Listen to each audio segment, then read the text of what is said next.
In a surprise bank holiday edition of Up Late Reading, I've actually read some books.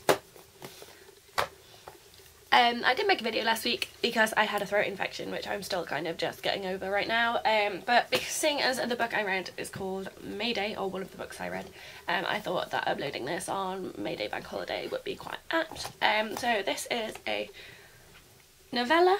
It comes from the range, like the series that are called The Art of the Novella. I've got a few of them, but this is the first one I've read, and that is pretty much the reason I bought it, because it is only this long. However, I found that to be quite problematic, because if you've read any F. Scott Fitzgerald before, you might be aware that his writing is very description heavy, and it really does kind of cement you in the time of the 1920s. However, I felt that so much was spent introducing us to the various characters and the settings and things that by the time that actually a narrative began, it was almost the end of the book, and then it kind of took you a bit by surprise because it moved very quickly, very suddenly, having been very difficult to get into. I started reading this before Christmas, and it took me forever to get to like page 30 or something, and then like I read the last like 50 pages really quickly really recently. So I just think that it's probably just not his preferred style. I hope this isn't going to be the case for all of the novellas in that series. I have a few others that I'm hopefully going to try and read, because they're short, they're quite a good way of me catching up with the 50 books challenge that I am like 8 books behind on. However, I've done 9 now, I believe 9, and I'm nearly on my 10, so I'm almost getting there.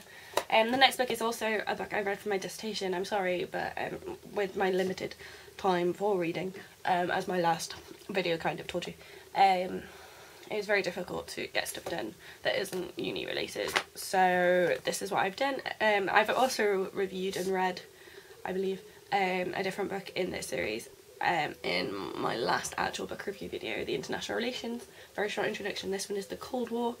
Very short introduction. I think these are great for kind of filling in those gaps in your knowledge that you may not be aware of. Like if you know a little bit about a topic but only from a certain angle, like I did with this, with the Cold War. I know a lot about Cuba and the missile crisis, but I didn't really know anything about like Vietnam, Korea, that kind of thing, the Suez crisis and stuff. So it's really good for filling in, and actually like I found quite a good number of points that I can use in my dissertation in here. I think the guy who wrote it, Robert J. McMahon, I think, I can never say that name, does it really well. I think these go into a lot more depth than you would expect for a very short introduction. Like I've read some that I'm not been too keen on, I kind of put to one side, like the one on Aristotle, but I think the ones that are kind of like on a period of time or on like a wider topic, like the one on international relations, do actually go into quite a lot of depth for a book that is like less than 150 pages.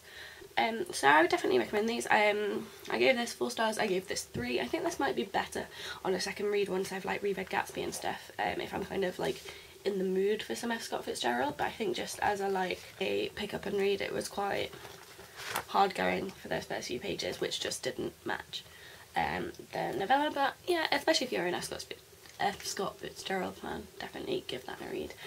I should in theory be back with another video next Monday on my actual allotted slot, which I've not done for ages, and I apologise, but you know, sickness and dissertation come first.